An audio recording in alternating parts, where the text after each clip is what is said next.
আজকের recipe chocolate বাউলি cake. এটা যদি বাচ্চাদের বাড়িতে বানিয়ে দেওয়া যায় দারুণ হয় বন্ধুরা, ওরা খুব খুশি হয়ে খাবে।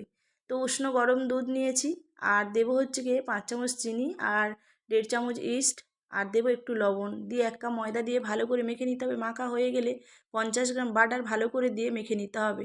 তারপরে 1 ঘন্টা ঢাকা দিয়ে রাখতে হবে। ব্যাটারটা যখন ফুলে যাবে তখন ভালো করে একটু ময়দা ছড়িয়ে আর হাওয়াটা বের করে মেখে নিতে হবে। আর গোল গোল করে এরকম পিস করে কেটে নিতে হবে, এরকম বড় করে গোল করে বেলে নিতে হবে।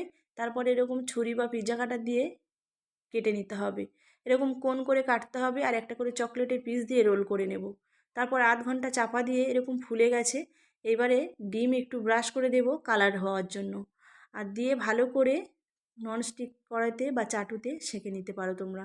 আর হয়ে গেলে গরম গরম একটু বাটার ভালো করে ব্রাশ করে দিতে হবে। তো ভিডিওটি যদি ভালো লাগে তো লাইক শেয়ার